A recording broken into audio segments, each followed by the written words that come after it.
Tolong siapkan Daniel pasal yang ketiga, 12 ayat yang ketiga. Ada satu kata yang menggema di roh saya waktu kita menyembah. Dan satu kata itu realitas surga. Tuhan rindu untuk kita mengalami realitas surgawi di hidup kita. Dan dalam segala aspek hidup kita, dalam segala hal. Karena kadang-kadang kita mengalami realitas surga ketika ada di Mahanaim, atmosfer surgawi begitu di-create luar biasa. Seakan benar-benar Tuhan itu hadir dan segala pengalaman surgawi. Saudara, saya sendiri setiap kali datang ke sini seperti anak kecil yang terus belajar. Saudara, dan saya terkagum-kagum dengan langkah yang Tuhan beri, segala kemuliaan buat Tuhan. Tapi kemudian Tuhan juga menaruh sesuatu kerinduan di hati. Karena Tuhan mau itu menjadi realita. Bukan hanya ketika saudara ada dekat Ibu Iin, dekat hamba-hamba Tuhan, dekat di sini, tapi saudara bawa itu ke rumah saudara, ke tempat kerja saudara, dan di mana. Amin. Dan tahun ini adalah tahun kelimpahan, 7 tahun kelimpahan. Dan itu bagian kita. Nah, Daniel izinkan kali ini semoga Tuhan mengurapi dan memberi kita pengertian dan pulang bawa sesuatu. Saya ingin mencoba mendaratkan, ini bagian saya, saudara. Kebetulan saya hamba Tuhan dan juga ada di marketplace. Ya, siapa yang rindu untuk mengalami 7 tahun kelimpahan? Boleh angkat tangan saudara, tinggi. Ya, Daniel 12 ayat yang ketiga. Dan orang-orang bijaksana akan bercahaya seperti cahaya cakrawala.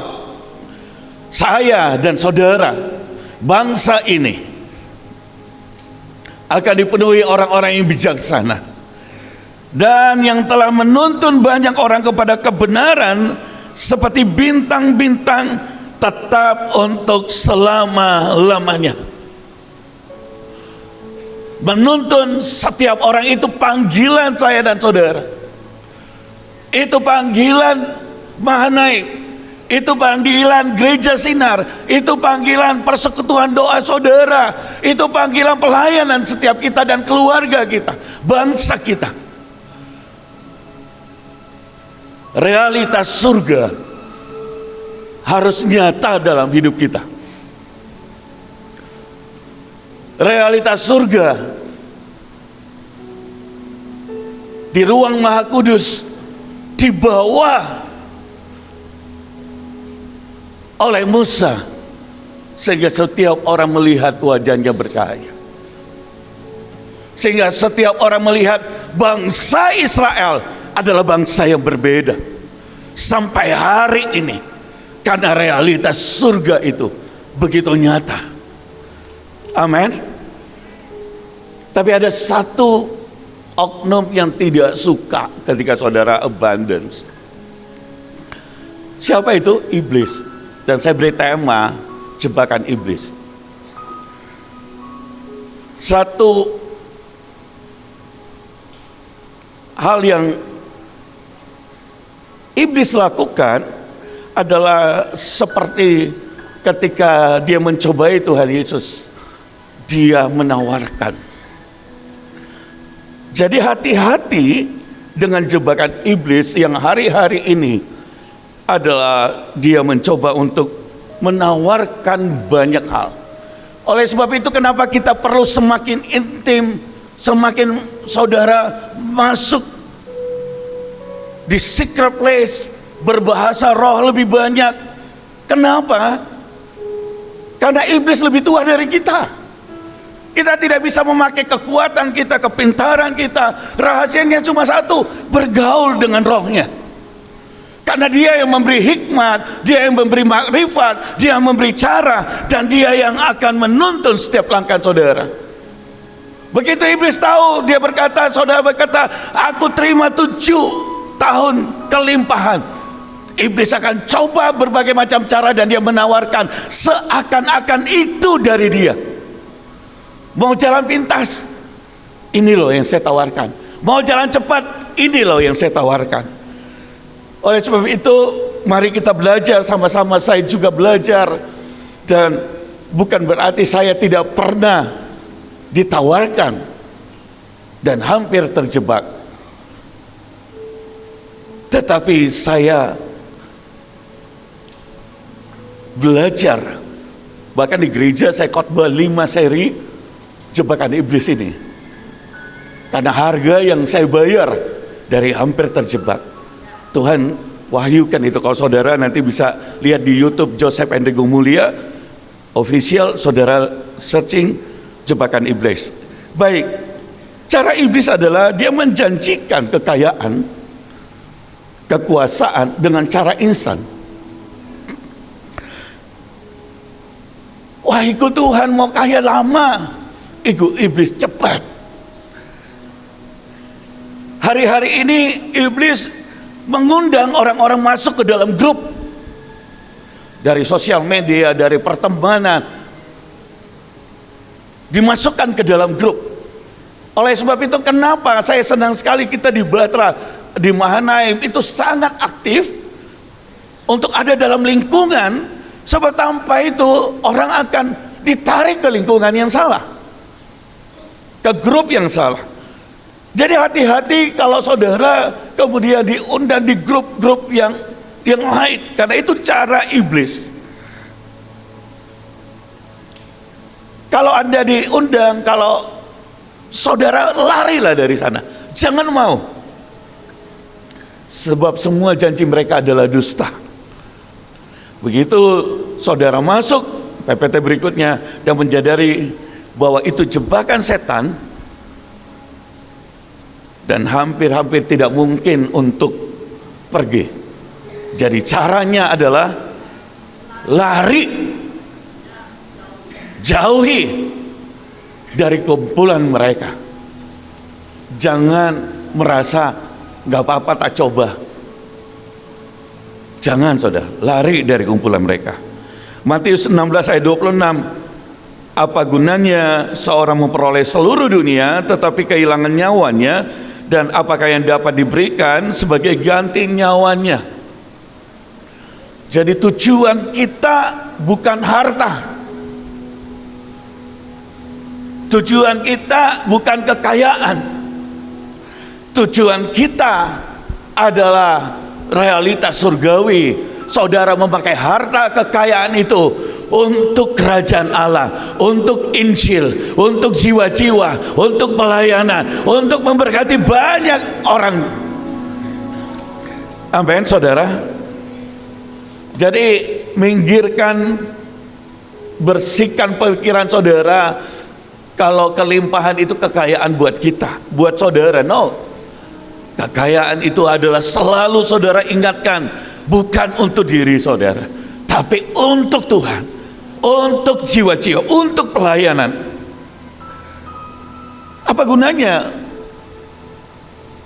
orang memperoleh seluruh kekayaan tapi jiwanya binasa? Dan ini jebakan yang diberikan dalam komunitas-komunitas. Jangan tertarik lihat di sosial media dengan undangan-undangan, dengan promosi-promosi segala macam, saudara. Wah, ini saudara cara instan untuk kaya. Wah, cara ini masuk di grup ini, kok ada pelatihan ini dan itu. Hati-hati, jangan, saudara. Kalau Anda tidak kenal orangnya, itu influencer, semua dibayar. Semua dibayar, semua flexing, hampir 100%. Hampir. Kalau ada yang benar itu cuma hitung jari, karena tidak banyak, saudara. Tidak banyak. Saya katakan ini adalah kebenaran yang saya tahu, saudara. Kalau ada 1-2 orang di antara saudara berkata saya tidak, Anda spesial. saudara. Karena semua orang, kita harus jujur bahwa kebanyakan itu adalah bohong. Bohong. Jadi jangan mau tertarik. Jangan mau tertarik untuk hal itu. Nah, jadi berkat Tuhan yang membuat saudara kaya tidak ditambahkan, bukan susah payah. Ayatnya sebenarnya Amsal 10 ayat 22, bukan susah payah, kesedihan. Jadi kalau orang kaya tapi sedih, rumah tangganya hancur, kaya tapi berantem melulu, itu bukan berkat Tuhan. Kaya tapi jauh dari Tuhan, tinggalkan pelayanan, itu bukan berkat Tuhan. Kaya tapi lari dari panggilan, tidak lagi aktif, tidak lagi sungguh-sungguh, itu bukan berkat Tuhan. Bukankah Tuhan berkata, aku di dalammu, Dia yang menciptakan, Dia yang punya makrifat, Dia yang punya langit dan bumi, dan Dia ada di dalam saudara. Harusnya realitas surga yang tidak terbatas itu menjadi bagian saya dan saudara. Tapi iblis menjebakmu dengan mengandalkan kekuatan saudara dan meninggalkan. Jangan mau, jangan mau. Dan ingatlah selalu bahwa iblis tidak memberikan barang gratis kepada siapapun. Yang dia inginkan ujungnya nyawa. Nyawa. Jadi kalau iblis memberikan kekayaan, dia mengambil hal-hal yang tidak bisa dibeli dengan uang. Keselamatan anak-anak, kesehatan, ketenangan dalam jiwa, ketenangan di dalam hidup, panggilan Tuhan dalam hidup kita yang begitu berharga, destiny Tuhan, saudara, bahkan melahirkan generasi. Itu yang iblis ingin ambil. Kita mau berkata tidak, amin, tidak akan itu. Itu terjadi seperti Esau, dan Esau menjual semangkuk kacang merah. Mengapa? Karena kacang merah itu begitu berharga hari itu bagi dia. Kalau Esau bisa menjual hak kesulungannya demi semangkuk kacang merah, saudara, ketika Tuhan bilang abundance, jangan jual apapun untuk hal itu, karena cara Tuhan tidak seperti itu. Amin. Cara Tuhan adalah saudara harus bergaul dengan rohnya, dan Dia yang akan memberi saudara hikmat untuk hal itu. Jadi keinginan Bapa di sorga adalah saya dan saudara menikmati semua yang Dia berikan. Baik, saya rindu untuk kita baca Kejadian 26 ayat 12. Kejadian 26 ayat 12.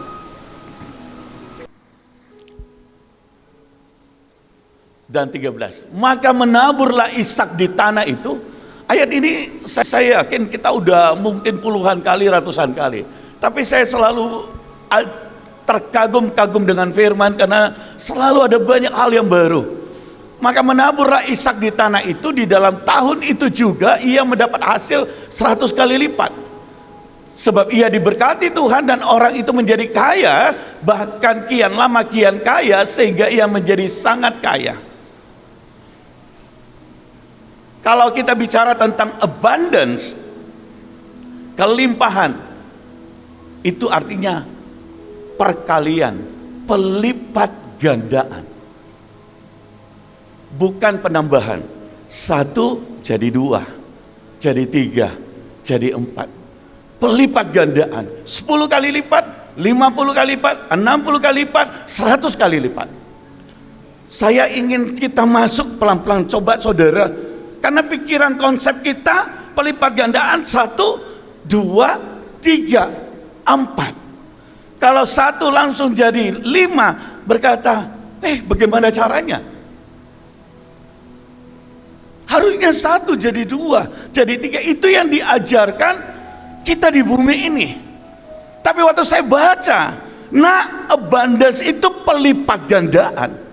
Ada yang tidak terbatas di situ. Nah, mari baca sama-sama. Sekali lagi saya ingin mendaratkan. Maka menaburlah Ishak di tanah itu. Hari itu adalah musim kekeringan. Hari itu orang kesulitan makanan, kesulitan air. Semua orang gagal. Apakah orang lain tidak menabur? Tidak dituliskan. Tapi yang jelas, hari itu makanan begitu sulit. Tapi kenapa Ishak menabur? Dan dikatakan di tanah itu, dan dalam tahun itu juga dia mendapat hasil 100 kali lipat. Ada banyak orang yang menabur tapi belum tentu menuai. Ada banyak orang ingin menabur tapi tidak punya benih. Kita semua tahu bahwa hari ini kondisi dunia tidak sedang baik-baik.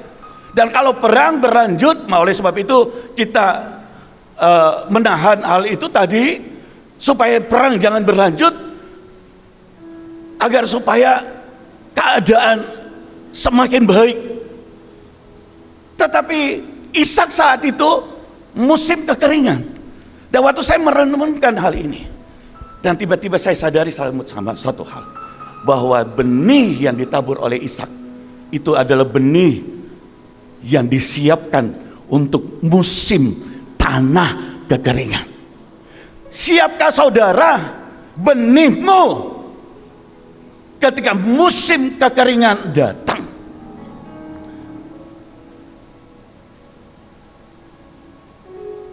Ketika saya pergi ke bangsa Israel, satu hal yang saya selalu dengarkan waktu mereka cerita bagaimana tanaman itu tumbuh di sana. Dan dia berkata, karena Torah berkata, ayatnya ini, dan dia berkata, oleh sebab itu kami riset, kami temukan tanaman, kami temukan benih, kami temukan tumbuhan, bagaimana pisang itu bisa tumbuh di tanah yang seperti ini, bagaimana kondisi tanahnya mesti diubah. Jadi ada kata tanah itu bukan berarti tanahnya sama. Ada kata benih itu bukan berarti benihnya yang sama. Oleh sebab itu saudara dan saya, di dalam marketplace, di dalam bisnismu, pekerjaan, pelayananmu, lihat ada dua hal yang penting, adalah bagaimana engkau mengolah tanahnya, bagaimana engkau mempersiapkan, dan yang kedua adalah benih yang saudara miliki. Kebanyakan orang ajana ikut dengan benih yang orang punya. Kalau benihnya sama, hasilnya sama enggak? Sama, ikut gagal.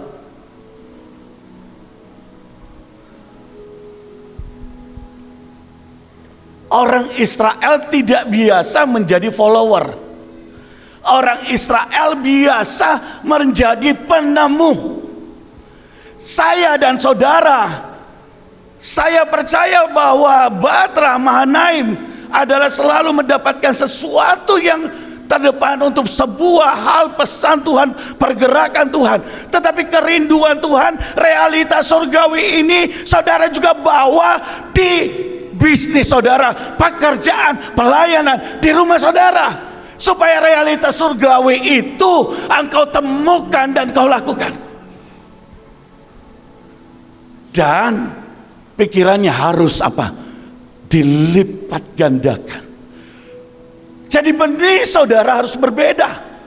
Benih yang tidak sama dengan orang, benih yang bisa ditabur di musim kekeringan. Tanah saudara berbeda. Bukan tanah yang tidak digarap, bukan tanah yang dianggurin, bukan tanah yang dibiarkan sama dengan cara menggarap orang lain. Tanahnya berbeda. Tanah itu bukan tanah mereka.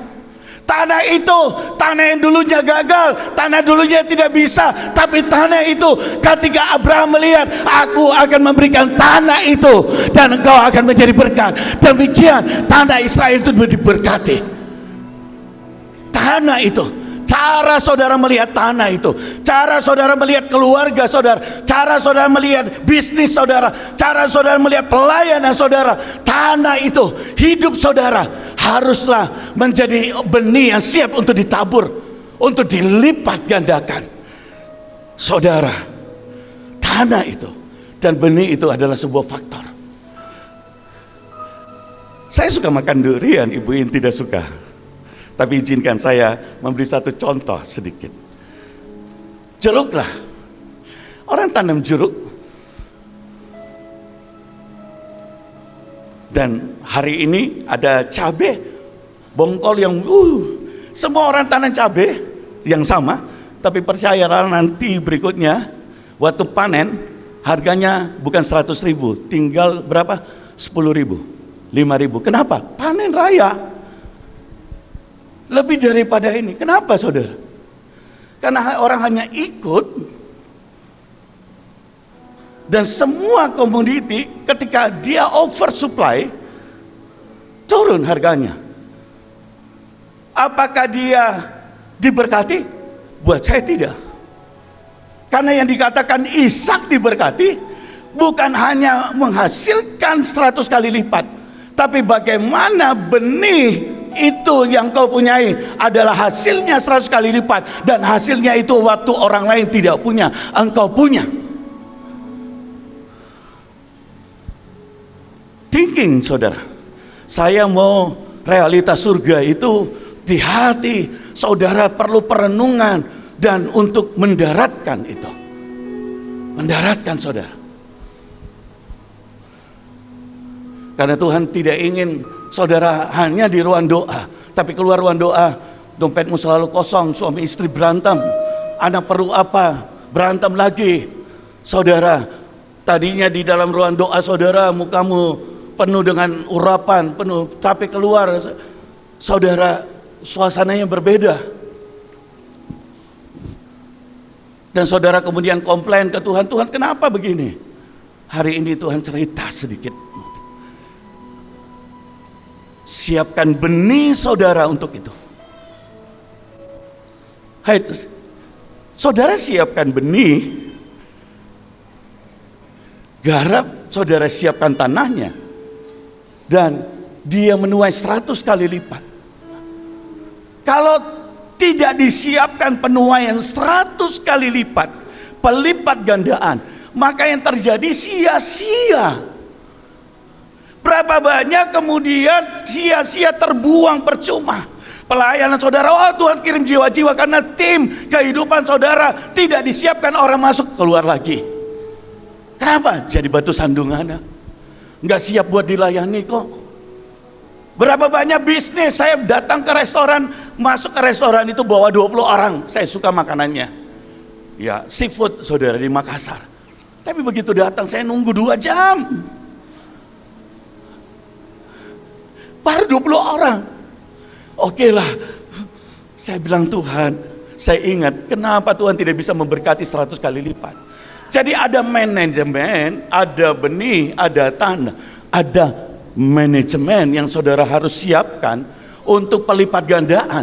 Saudara, ada orang masuk ke Tuhan berkati tokoku, saudara deklarasi depan toko saudara, kemudian datang pembeli teriak-teriak, tolong mana orangnya, ntar lagi doa di dalam. Saudara, dia cari pembelinya, nggak ada orang lain yang layani. Tokomu mau berdoa sampai pagi juga nggak apa-apa, tapi nggak ada hasil. Kenapa? Saudara nggak siapkan 100 kali lipatnya. Manajemennya, pelayanan saudara, hidup saudara, saudara siapkan. Ini kayaknya sederhana, tapi saya mau bilang saudara,